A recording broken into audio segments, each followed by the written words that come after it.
Good evening, ladies and gentlemen. I know you had a long day. I'm not going to bog you down with what you already know. I know all of you. I know the crowd. I've been interacting with you guys since yesterday. So I won't bog you down with the legalese. I would rather stick to 7 or 8 slides of mine. Reason being simple. Yesterday when I was attending the last session, I almost fell off the chair. I don't want anyone to see, I don't want anyone doing the same when I'm speaking. And I'm really going to do it the German way.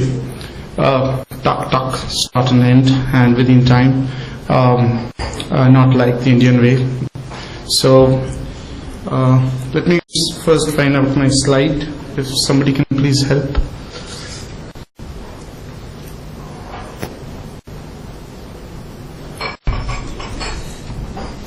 Right, okay. I hope this works.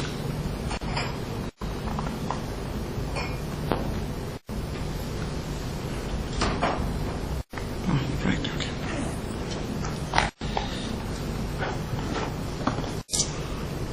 No, this, I know how to do it. So, yeah, thanks. Right. So, I don't want to tell you what DMC is. You all guys know what DMC is. I also don't want to tell you what Napster is, because most of you guys who are here in this audience may be patent attorneys, but you must have used YouTube. How many of you have, I know people use YouTube, but how many of you have actually seen full movies in YouTube? Honestly, I'm not going to, do anything. None of you?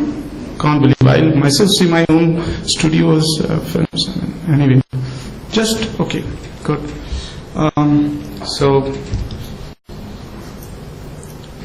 this is what Sir Francis Bacon once said, that if you do not find remedies, then the time itself will innovate something, and that is something which has happened to the DMCA Act.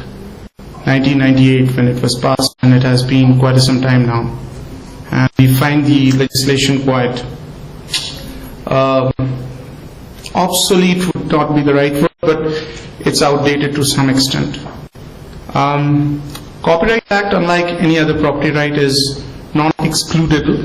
I know you know this, and non-rivalrous, because if I want to see a film, I can still see a film.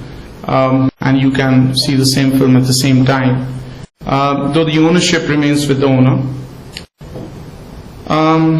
But this just doesn't dilute the fundamental principle underlying copyright: thou shalt not steal. And that is the basis of any property right, but particularly copyright. To be honest, I was a bit surprised that this particular conference is called Global IP Convention, and you have just 1.5 session for copyright in a country like India, where Bollywood is the biggest copyright industry, almost competing with Hollywood now, and the rate of growth of this particular industry is higher than the Indian economic growth rate. So it's a bit surprising. Nevertheless, be it as it may, in a physical world, when I buy a book, I can still share it and sell it, though I cannot reproduce it. In virtual world, even if I own a licensed copy of a song or a film, I still cannot share it. Now that is a concept which has been challenged in the virtual world. Access to the content has almost become control of the content or ownership of the content. And why is this dangerous? Look, piracy of products is not new. The entire Hollywood stands on piracy. There were patent wars when Edison found the moving camera. He was not the first to invent, he was the first to patent it. And there were patent wars going on between the Hollywood studios on one hand and the counterfeiters or the pirates on the other hand. What Hollywood studios, not studios but producers, distributors at that point in time used to do was, they used to get all the European films, pirate them, actually make copies of them and show it there. So piracy is nothing new, and it has been happening all around the world. That's one of reasons why United States didn't join the Berne Convention in the first place. But those are all academic discussions. I promise that I won't bog you down. Genesis of DMCA, and why I stick to DMCA, because firstly this is global conference, I will not necessarily speak on India, and I speak of DMCA because US DMCA is the first legislation of its kind as per the WIPO treaties, which established the anti-circumvention laws. Now this is the genesis of DMCA. In 1984, we had the Betamax case where Sony used to produce the VCR tapes, and they were taken to court by the Universal Studio. Court held that it's like a shop owner of a gun shop cannot be held liable for all the murders that's happening in the city. So you cannot hold Sony responsible for owning the VCR, for producing VCRs for copyright infringement and piracy. Then came to get around this particular decision came the AHRA, the Audio Home Recording Act, which prohibited circumvention of any device or program that prevented copyright protection measures. After this, USPTO actually gave this recommendation to the Congress to enact legislation. This was not legislated by the Congress, but however US negotiated this in the WIPO, and then came the WCT, that is the World Copyright Treaty, and WPPT, the World Phonogram and Performance Treaty. In 1998, Digital Millennium Copyright Act was enacted. And the two important provisions of this particular legislation, one is anti-circumvention provision, and the other is the safe harbor provisions. Now both of these provisions are very, very important as far as the digital world is concerned, and there have been numerous cases on this.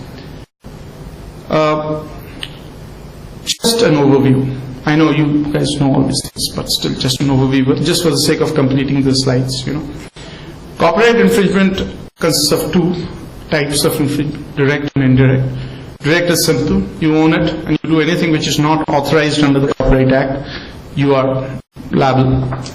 Indirect is a bit more complicated, a bit more technical from a legal point of view. One is contributory, where you have the knowledge of another's infringement, or there is a material contribution to the infringement, sort of a abatement, and inducement. You are doing something indirectly just to induce others to get into that infringing act. Vicarious copyright infringement, something what we don't have in India, is the other things that you do whereby you benefit from that particular activity and you end up infringing the copyright. And you have the control in some way or other over the content. What has been the rulings till date before the YouTube, Viacom versus YouTube case? As I told you, Sony Betamax case, again there was no copyright infringement there. Next came the RIAA, is the conglomerate of the recording industry in America. They filed a case against this Diamond Multimedia, and what was decided was that the maker of a portable MP3 player called Diamond Rio was not liable for any contributory infringement under the AHRA.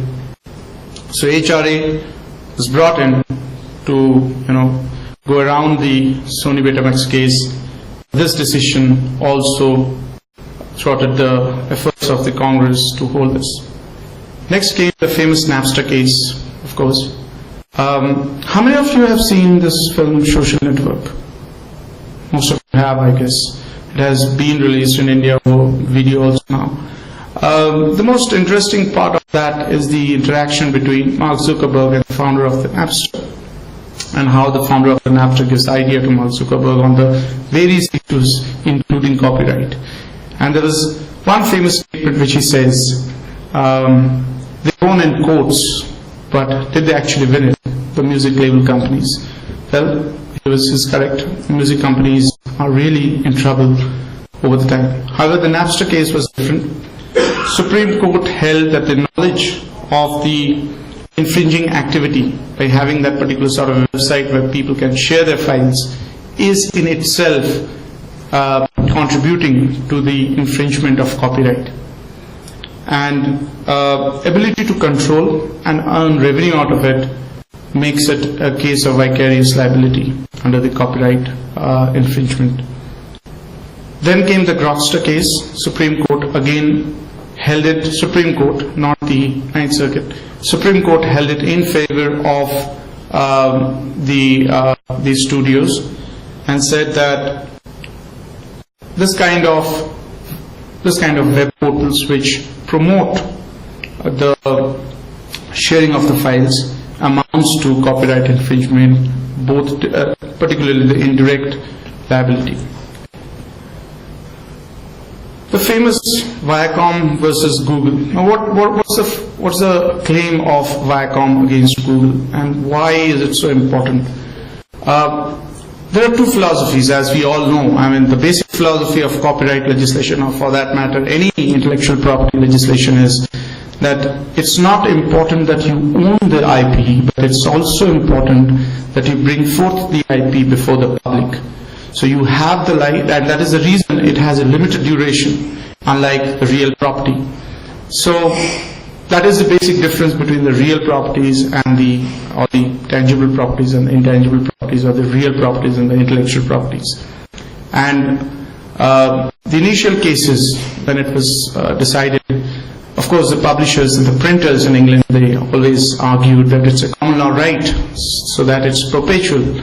But the court said, no, it's a legislative right, it's not a natural right. You cannot have it as a natural right, and you have to be limited to a certain number of years. So if I write a book, the copy of that book, I store it lock and key, and it gets stolen and somebody else publishes it. Can I have the copyright? Can I claim copyright? Anybody? I don't want to bore you, and that's the reason I'm asking the question. I write a book, the entire book is in a written form, I store it under the lock and key. It gets stolen and somebody else publishes it. Can I claim copyright over it? Okay, why so? Sorry. Because the law says. But how? Yeah, I mean, but you have to prove that you have written it. You have to prove that you've written it. Yeah, and how do you prove it? Various ways. If that was the only copy, it would be testimony of others. No, that's what I'm saying. Nobody knows that you have written this book. Well, then you're SOL, so to speak. I have not. I have handwritten it. I have not even had a temporary copy on my computer. You should invest in computers. Okay. No, the thing is that the basic idea is to publish, that is to bring it forth for the public. That is the essence, that only if you bring an intellectual property before the public, you share it with the public, only then you are given this exclusivity over the ownership. Now what YouTube has been doing is, YouTube is just, at least that's what its defense is, that it's the conduit. It doesn't do anything. They set up a portal. People can come and upload, contents there. Whether it's copyright infringing or not infringing, it's not its business. Well, that's what its defense is, and that's what the Viacom and all the the studios have been saying, that what you are doing is copyright infringement. That's what all the studios have been saying all along. That no, copyright owners are the only people who can control the content. Even if a user has the content, he cannot upload it and share it. So again, sharing is not what is allowed in the digital framework. That is what the claim of Viacom is. These are some of the claims that Viacom has said. Ability to control the content. Now, it has the operational control. So if I give a takedown notice, it can take it down. They can take down contents which are otherwise not allowed in internet, adult contents and stuff. They can take reasonable steps to stop infringement, but YouTube chooses not to. And the digital rights management technology which YouTube uses is a failure, because, and it has actually, it's the case. I mean, I have personally, I've seen when I was working in Reliance that many of our films, big picture films, were there on the YouTube, and fine prints, believe me. They were just fine prints. They were not some bootleg prints, fine prints uploaded on the website. Anyone can see it. In India it's a bit difficult because the internet speed is not that good, but abroad you can just see it in one shot. And being part of a studio, then I realized the bad part of it. Particularly during the session when many of my colleagues lost job, I realized that what copyright infringement and piracy can actually, how it can affect people. Because the revenues are less, and these copies were there. We used to send notices to YouTube. They used to take down maybe one file, but the other files remained. So the claim of technology trying to prevent the piracy is not foolproof. Digital rights management is not a foolproof reply to piracy on the net. So the claims of Viacom are this: direct copyright infringement, induced copyright infringement, and vicarious copyright infringement. The decision of the court. Now the court in this case, appeal has been filed though, but the court in this case stuck to the simple rule that, and the moot question was whether or not YouTube was protected under the safe harbor principles of DMCA. What it bifurcated the question into was whether it has the actual knowledge of the infringement and whether it acted expeditiously to stop it. Court said yes. Why? Because it had taken down most of the contents from the net whenever the notice was given by Viacom. There were other very interesting arguments. One very interesting argument was that which Viacom said that the clips were there, and YouTube is in a position to understand what is illegal content and what is authorized content, and yet it's not doing anything about it. Viacom's defense was very good. What they said is much of the unauthorized content was actually uploaded on the YouTube site by Viacom indirectly as a marketing tool, and that is the reason they were not in a position to distinguish between what is authorized and what is not authorized. But what actually court decided was that this actual knowledge of infringement is not something a general knowledge. Of course, YouTube owners know that there are illegal infringing materials out there, but does that put the onus on YouTube to police the site, or it is the onus of the content providers or the content owners to police the site and give them the notice? Court decided otherwise. Court relied on the intent and the purport of the safe harbor provisions of DMCA, and this is what they had to say. That from the tenor of the committee reports which went behind the framing of DMCA, it was that the service providers are not liable and need not have specific knowledge. It is only for the content owners to point them out, police the website, and tell it to them that, look, content is there, please take it down. So what we have here, all the talk, why we are in crossroads, and why did I say that DMCA is a bit outdated? Reason is, we have the technology today to filter the websites. There are those crawlers which can actually detect the infringing content and point out what is infringing content and what is not. Then why is this responsibility on the content owners? And believe me, the reason I am saying on behalf of the content owners is because I'm working in Sony. Had I been in the academics, probably I would have said otherwise. But being part of the Sony, I can tell you that it's bad when you see your copyrighted content out there as an infringing product. So what is DMCA reduced to? It's reduced to a takedown regime now. So all the talk about the technology taking care of infringement is gone. It's not there anymore. So the importance of technological protection measures to secure copyright infringement is scaled down. While the technology of filtering can provide the solutions, still the court has stuck to the defense that it is the responsibility of the content owners to police the website.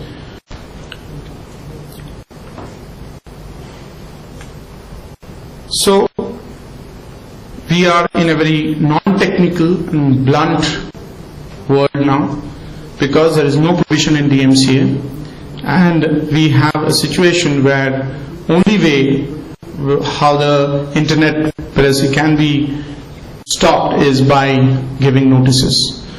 Well, good for the lawyers, but it's a very blunt, non-technical manner in which it is to be done. And why I'm saying all this in front of an audience which also includes Indian lawyers? Because we are about to amend our copyright law. We are about to import into our legislation some of the DMCA provisions, and it is high time that we take care of this. However, our legislators are really intelligent people, I must say, although most of our legislations are copies of the UK law. But having said that, I must say that in our IT Act, we have made provision under 79, Section 79, where ISPs have been, given they are not supposed to be having any liability for the content on this site. However, there is a proviso under Section 81 of the IT Act, which says these activities, however, do not stop the provisions of the Copyright and the Patent Act.